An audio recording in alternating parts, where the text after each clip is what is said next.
Masama loob mo? Yes or no? Sir, I'm just Yung totoo. police officer. No. I'm asking you, personally. Masama loob mo sa pagkakaalis sa'yo after a successful operation. You have to be, you are in front of the Filipino people. Masama loob mo dahil pagkatapos ng magandang operasyon, tinanggal kayo. Yes or no? Kasi malalaman natin, kung hindi masama loob mo, di okay. Masama ba loob mo? Yes or no? Yes, sir. Yes, sir. We have a video that will show that Miss Ronaldine Baterno is seen driving a red Ferrari. Kaya nga gusto kong malaman kung sa kanya yung Ferrari yun. Pwede ba nating ipalabas siya na chairman na Barbers? Pwede nating ipakita. I will show it to you later, Mr. Chair. Sige, while... Miss Ronaldine, sino maaari ng sasakyan?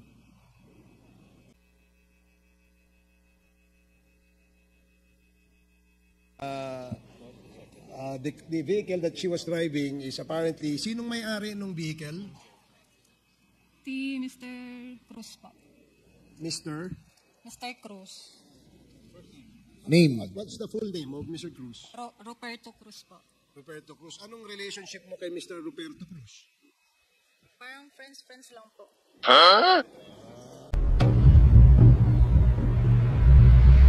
Kasing haka-haka na ang nag-order ng kanilang relief ay ikaw. Meron naman nagsasabi na merong higher authorities ang nag-order. Meron naman din nagsasabi na mga superior mo ang nag-order. No? Para lang magkaroon ng liwanag o maliwanagan ang lahat.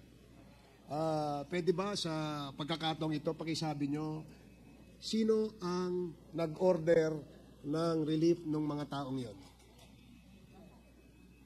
Thank you, Mr. Chairman, sir, and to all the members of this committee, fellow workers in the government. Isang magandang hapon po sa ating lahat, sir.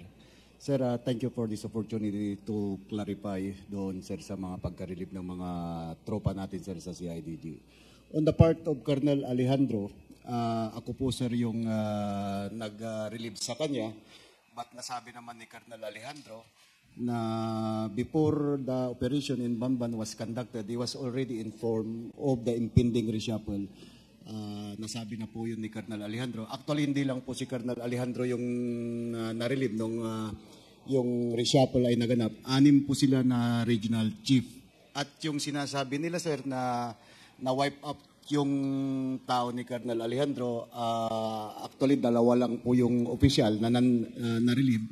At I think nandito sila ngayon, sir. So, sila na pong magsabi what was the reason bakit na-transfer yung 2 opisyal.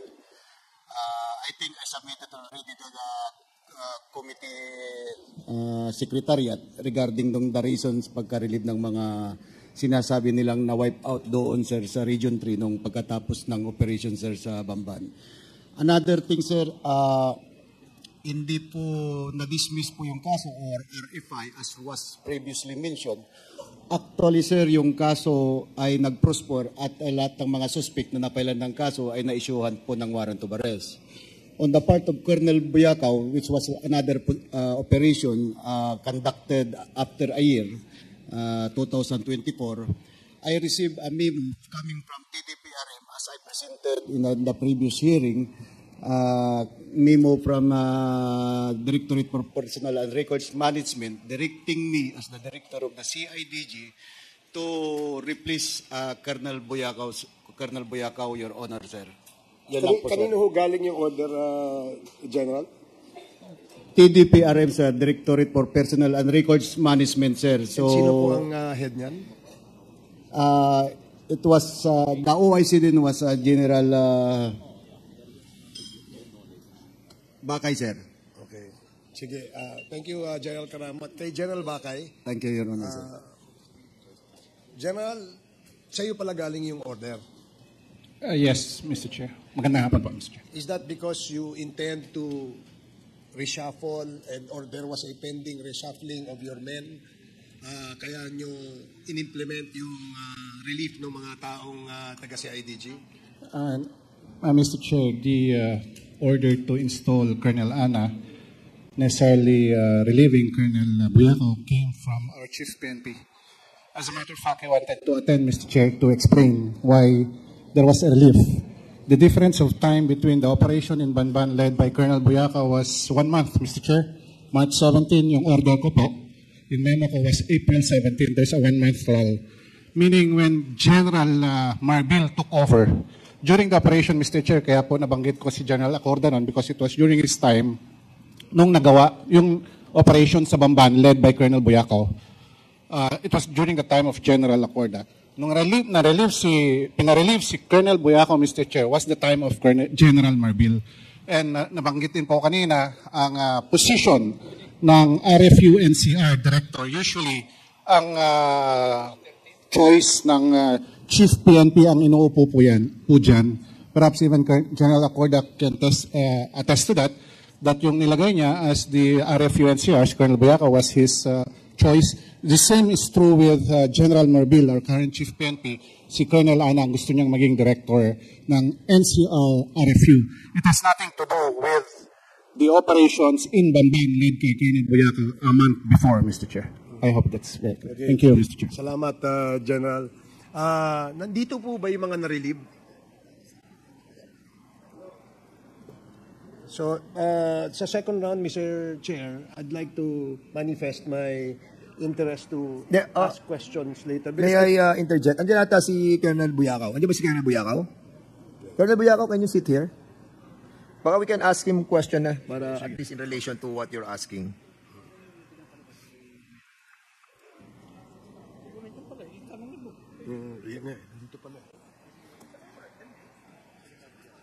So, Colonel Buyakaw, was the relief order a surprise to you when you received it? Sir, actually, sir, I was working on another case. Kasi tapos na kami doon sa Bamban, sir. And that's the time na lumabas yung order ko, sir. So, hindi ka ba nagtaka? Well, sir, kasi wala na si Sir Acorda na nag-install sa akin, sir. So, I expect, sir, na ganun, sir, mangyari. Bakit ine-expect mo? Meron ka magandang trabaho, meron ka magandang achievement, tapos nirelieve ka. Anong nasa isip mo nun? Well, sir, I believe, sir, kasi in the past, ang mga sir, chief sa NCR, sir, is placed by the chief PNP, sir. Colonel, when I interject, Colonel Buyakaw, masama loob mo? Yes or no? Sir, I'm just the totoo. police officer. No. I'm asking you, personally. Masama loob mo sa pagkakaalis sa'yo after a successful operation. You have to be, you are in front of the Filipino people. Masama loob mo dahil pagkatapos ng magandang operasyon, tinanggal kayo. Yes or no? Kasi malalaman natin, kung hindi masama loob mo, di okay. Masama ba loob mo? Yes or no? Yes, sir. Yes, sir. Di ba? And you feel nade-demoralize kayo dahil nga successful operation nyo, tapos bigla kayong tatanggalin. Di ba? Kahit na sabihin natin that this is the practice of all these chief PNPs, General Acorda, during your time, was there a situation wherein there is a successful operation, then a day after, tinanggal mo silang lahat? Was there an occasion? During my time, sir, I cannot recall such situation, sir, because talagang duly informed naman ako sa lahat ng mga operation, and except if there are some demeanors in the operation conducted, doon lang nagkakaroon ng relief, sir. But as far as I can recall, sir, wala pong nangyaring ganun. Of course, yun ang medyo masakit sa atin na after, ito yung hindi ko matanggap, honestly. When we have the last hearing, before I recognize Congressman Chairman Acop, hindi ko matanggap na after a successful operation, sasabihin natin that alam na naman nila natatanggalin sila. Di ba? Sana hindi po ganun ang naging procedure ng PNP.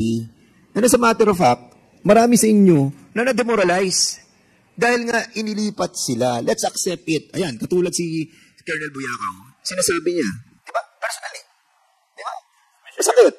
Kaya, I hope, before I proceed, the chair would like to recognize Congressman Chairman Acop. Chairman Acop, you have the floor. To put things in their proper perspective. Colonel Buyakaw, nasabi mo kanina, na ini-expect mo na ma-relieve ka. Tama? Nung nawala si General Acorda. Yes, sir. Yes. Bakit? Sir, as I said a while ago, sir, as experience yung napansin ko, sir, in the past, kung sino, sir, yung chief PNP, siya, sir, yung naglalagay. Yes. Yes, sir. Retired na ako. I retired in 2001. 23 years. Nung ako rin ang nag-chief ng NCR CIS, ang chief PNP ang nagpumipili kung sino ang maging boss diyan. Diba? Kaya ikaw ang pinili ni General Acorda. Right? Tapos nung naupo si General Marbil, nirelieve ka kasi siya ang pipili ng uupo doon sa unit na yan. That has been the tradition. Tama? Yes, sir. Yes. O kaya dapat hindi sumama ang loob mo dahil alam mo na yun ang tradition eh. Thank you, Mr. Chair. I continue. Okay, so the chair of Dangerous Drugs, Chairman Ace Barbers. Thank you. Thank you, Mr. Pagpatuloy mo. So, balikan na lang natin yung sa issue sa Philippine National Police. Gusto ko lang matanong yung PIDEA. Is PIDEA present? Yes. Yes, Your Honor. Si Director Lasso. Director General Lasso, mula nang nag-umpisa yung mga congressional hearings ng dangerous drugs, public order, public accounts, at saka yung Committee on Human Rights, there seems to be a common denominator doon sa usaping yon, no? At hindi nawawala yung usapin tungkol sa drugs. Do you have any information that you wish to share to the committee with respect to perhaps your findings or your mga datos na nandiyan sa inyo, Director General Lasso? Yes, Your Honors. This is our first time, for PIDEA to join this hearing. We have been actively participating in the committees on the EJK hearings and the Committee on Dangerous Drugs. In the hearings that we joined, we took note of the matrices or diagrams that were presented during these hearings, and when we went back to our office, we crafted a better diagram on how it can be clearly seen how they are connected with each other. And after we made that diagram, I shared it with PAOCC, Yusek Gilbert Cruz. Because inputted in that diagram is that there was a report which came out of the Senate hearings that a certain brother of Michael Yang, can I just refer to a certain brother of Michael Yang, who is Hu Jiang, also known as Yang Kung Jiang, is an incorporator or part of Full Win Group of Companies and Paili Estate Group Corporation. Now, in the hearings of the Senate, it was revealed that Baofu Land Development Incorporated, wherein Mayor Alice Leal Go is an incorporator, received money from the joint account of Yang's brother, Hong Jiang and one, Yu Zheng Kan. Supposed to be, or reportedly, this money was used to bankroll Hong Sheng Gaming Technology, the builder of Poco Complex in Banpan, raided in March 13, Your Honors. And so, again, these are not part of our holdings. We just collated what we heard from Congress and from the Senate and came up with this diagram. And that's where we saw the connection of Mayor Go and Hong Jiang, a brother of Michael Yang. Okay, thank you, DG. Other than that information, wala nang ibang link or connection? No more, Your Honor. Okay. Sige, thank you, DG. Now I'd like to direct my questions to a former colleague, Secretary Harry Roque. Alam ko, pagod ka na, Secretary. You've been asked questions and some of those questions are repeatedly asked. No? Ako, for my sake and for my education and my enlightenment as well, I'd like to ask you questions that are very quick and very answerable only by yes or no. Is that okay? Yes, Mr. Chair. So, you said that you went to PAGCOR to accompany Ms. Cassandra Ong as a representative of Whirlwind Corporation. Yes, Mr. Chair. Thank you. You were not there for Lucky South Pogo Company in any way, correct? Yes, sir. I had no contacts at all with Lucky Star South. Lucky South 99, no? Yes, Your Honor. Is Whirlwind a Pogo company? No, Mr. Chair. Does Whirlwind have any transactions with PAGCOR? No, Mr. Chair. You also testified that with Whirlwind, that Whirlwind is a company that owns the land where Lucky South 99 Pogo is situated, correct? They don't own the land. They lease the land and they own the buildings. So they lease Being the used. land from Cruz family. From Cruz family. Okay, thank you. So Whirlwind has a lease agreement with Lucky South, correct? Yes, Mr. Chair. Yes. Now, does the lease agreement need PAGCOR's approval for validity? I have no information, Your Honor, if that is required. Okay. Now, is PAGCOR a party to the lease agreement? No, Your Honor. Does the lease agreement is a private contract between Whirlwind and Lucky South 99? Yes, Your Honor. To the exclusion of the Philippine government, correct? Yes, Your Honor. Now, does Whirlwind need to be represented in PAGCOR in connection with this private contract? No, Your Honor. Did Cassandra Ong discuss this lease agreement with PAGCOR Chairman Altenco? Not in that meeting, Your Honor. So there were other meetings. I do not know, but I suppose that because of the regulatory powers of PAGCOR, they have had to divulge who is the actual owner of the land, who is the actual owner of the premises. I do not know if that is a requirement. Okay. Did Cassandra Ong and Chairman Altenco discuss the arrears of Lucky South 99 that it owes to PAGCOR? Yes, they did, Your Honor. Did they also discuss the application of Lucky South 99 with PAGCOR? Only to the extent that there are new guidelines to be issued for internet gambling, and in that meeting, they were given, in fact, a copy of the new guidelines. And the new guidelines was not present when the time that Lucky South 99 had its first license? Yes, Your Honor. In fact, it had only been released in the same month of the meeting in the month of July. It was brand new, so to speak. Okay. Now, days after that meeting in PAGCOR, did you call Attorney Fernandez of PAGCOR to follow up on the lease contract of Whirlwind and Lucky South? Not days, months. Months, I'm sorry, months. Months. Oh, yeah. It was February.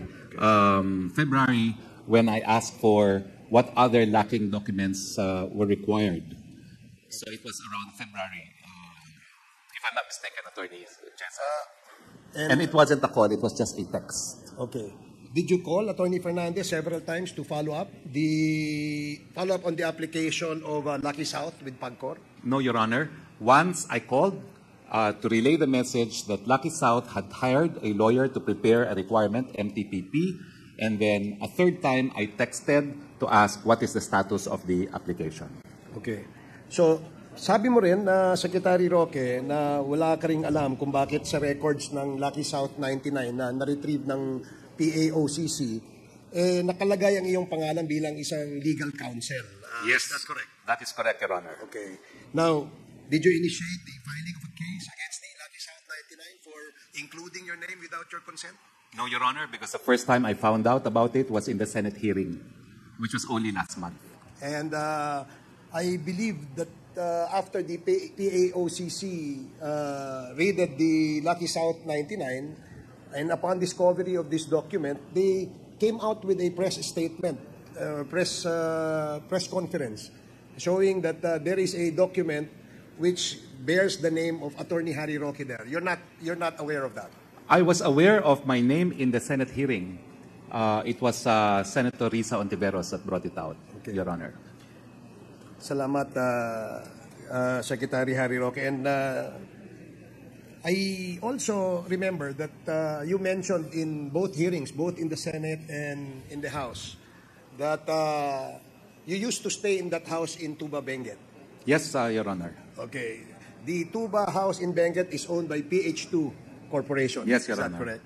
So when you stayed in that house, Secretary Harry Roque, did you have to lease it with the PH2 Corporation? No, Your Honor. You did not. I did not. Then when you left the house, you had it leased to a certain Wayuan? Yes, Your Honor. Wayuan? Is there a Yawan. lease Yes, Your agreement Honor. between... Yes, Your Honor. I submitted it to this committee, Okay, Your Honor. there was a submission concept, no? So, yung bang rental income that you made, the PH2 gained from that lease agreement between Wayawan and PH2, where you are an incorporator, am I correct? I am not an incorporator in PH2. I'm an incorporator in Biancham, And which in Biancham turn owns. Yes, Your Honor. So did you reflect this, I suppose, in your SALN? Well, it was only for the year, Your Honor. It was not leased when I was in government. So it was leased after I was already in government. So it was not reflected in SALN, Your Honor. Okay, thank you. Maraming salamat, Mr. Chair. And siguro to give time to others as well, I just would like to manifest that on the second round, this representation would like to ask questions again. Thank you, Mr. Chair. You want to be included in the second round? Yes. Are you sure? Congressman Abante. Ay, ano pala? Sige, Congressman Abante. Before you... sige, kauna muna nga. Huli na naman ako. Sige. Okay, second round muna to, di ba? Yes. So, I'll be asking muna ako muna. So, I'll be asking yung... Ikaw na muna. Because this is your second round, di ba? Yes, This is the second round. So, I'm now the next. allow muna yung mga... May tanong lang ako sa ano? Sa PIDEA. PIDEA, General Lasso, have you encountered yung mga companies? You have coordination with PAOK already, di ba? Yes, Your Honor. Meron na tayong mga coordination. Mr. Chair, Yes, Chairman Akop. I was about to give my time to the Honorable Abante kasi meron lang daw siyang tatanungin sa kapulisan. But since question yun na second round na pala siya, ako po hindi pa nakaka-first round. Pwede po bang mag-first round muna Okay. ako? Congressman Akop, I thought Congressman Akop will not be asking question. But you are now recognized, Chairman Akop. Mamaya na tayo, General Lasso, ha? Okay. Thank you. May I ask Secretary Roque, in the last hearing, you were required to submit to this committee the documentations confirming the ownership of the house in Pinewood subdivision, including the ownership structure of the corporation that owns the property. Have you submitted such? I have a copy, a soft copy of the TCT Ang with tanong ko me. po is, have you submitted such? Hindi po, but I can submit po. Thank you. Do you also have you already submitted a copy of the lease contract between Yun Wan and your wife, Madam Myla Roque? Yes, Your Honor. Submitted already? Submitted Consent? already, Your Honor. Thank you. Have you already submitted the articles of incorporation and other relevant documents for PH2 Corporation, the corporation, as you have stated, that owns the house in Pinewood subdivision? Your Honor, in the last meeting, Congressman Paduano said that it should be the SEC that should furnish this committee with those articles. That's what the Honorable Paduano said. That's not what I said. No. Well, I haven't submitted, Your Honor, but I was on the assumption that the SEC will bring it here. But that will be no problem. I can submit it, Your Honor. Thank you. You were also required to submit documentation confirming your formal entry of appearance in the three courts, Municipal Trial Court of Porac, Pampanga, the RTC 114 of Angeles City, and the Court of Appeals in the Whirlwind Corporation case. Has this been complied? Mr. Chair, it has been complied.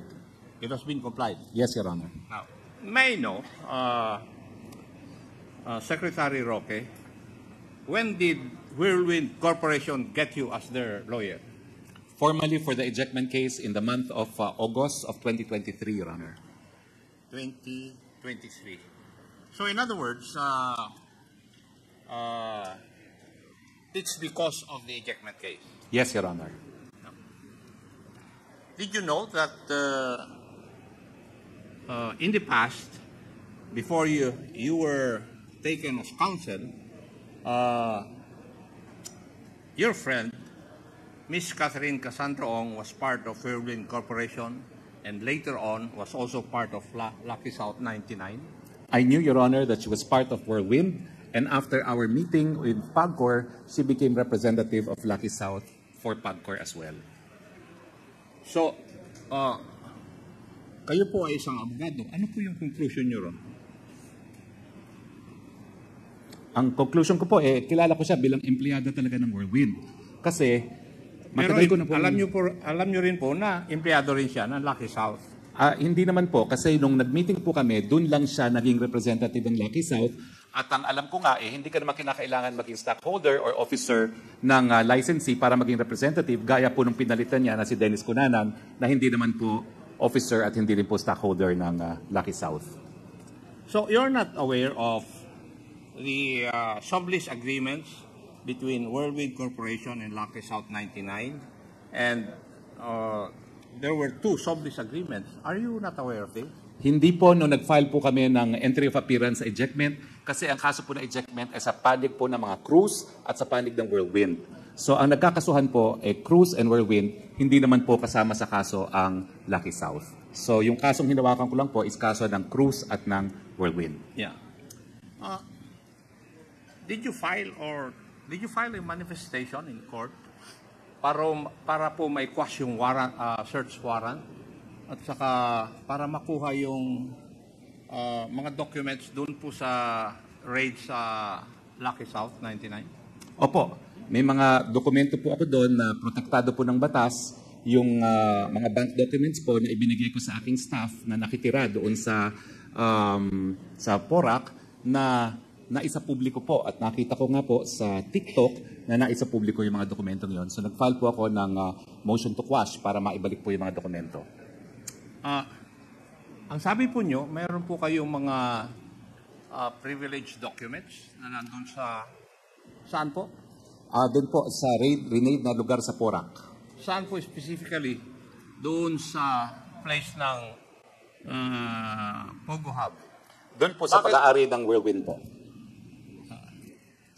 So, parehas ang location ng Whirlwind at saka Lucky South 99. That is what you're telling us. Sila po may-ari talaga ng buong premises ng Whirlwind na pinaupahan po nila sa Lucky South. Hindi po totoo yun. Kasi ang may-ari ng lugar talaga ay yung mga Cruz. Yung lupa po. Close friend ni Roslyn. Mr. Chairman, yung lupa po. Pero yung buildings po, sila nagtayo po. Technicality na lang yun, attorney. Pero bakit po kayo may kwarto doon? Hindi po ako may kwarto doon. Sino po? Yung naging empleyado ko po na nag-aaral po sa isang aviation school sa Clark. Bakit po siya nandun? Empleyado po ninyo. Ex-employee ko po. Dahil nag-aaral po siya sa aviation school. Ex na pala. Ex na po. Ex. Opo, ex. Pero bakit nandun pa yung dokumento mo sa kanyang kwarto? Well, unang-una po kasi, yung dokumento po has something to do with the travel to Ukraine. May gera po kasi sa Ukraine at naanyayahan ako ng gobyerno ng Ukraine na sumapi sa isang peace conference. At minabuti ko naman dahil may gera nga doon na dapat meron akong kasama. So nagkaroon po ng pagpapalit ng plano, ura-urada, sinabi ko doon sa dati kong empleyado, umatras yung 2 kausap ko na dapat kasama ko, subukan natin ihabol ang papeles mo. At nahihabol naman po dahil ang pagpasok sa Ukraine via Poland at binigyan naman po kami ng expedited visa ng Poland at ang visa naman po sa Ukraine ay binigay ng Ukrainian government. So kaya po nandun yun, ay kinakailangan ko magbigay ng affidavit of support. At dahil nakitira po doon yung aking ex-employee, doon po nakahanap yung dokumentong yun. Kailan po nawala na empleyado nyo yung tao po na yun? Well, Marso of 2023, wala na po siya. Pero sa Malacanang po, kasama ko yan. So kasama ko po siya at isang buong team ng social media team hanggang ako po ay tumakbo para sa Senado. So that was November 2021 when I was deemed resigned. Pero yung grupo po nila nanatili sa akin hanggang eleksyon. And itong nakitira po sa Pogo ay hanggang March of 2023. Pero meron pa po akong dalawang na-retain din hanggang month of August of 2023. Ngayon po, wala na akong kasama ngayon sa law office ko na nakasama ko dati. Pwede ko bang isipin na kaya nandun siya sa Pogo Hub na yun dahil sa pakiusap ninyo? Well, pwede nyo pong maisip yun. Sa katunayan po, kasi nung August, akala po nila tapos na ang boxing. Kasi meron ng writ of execution po. Pero nung nag-file po kami sa RTC na motion to recall the writ of execution, hindi naman namin inaasahan, nagtagumpay po. So hindi sila napaalis kaagad, bagamat dapat by August napaalis na sila.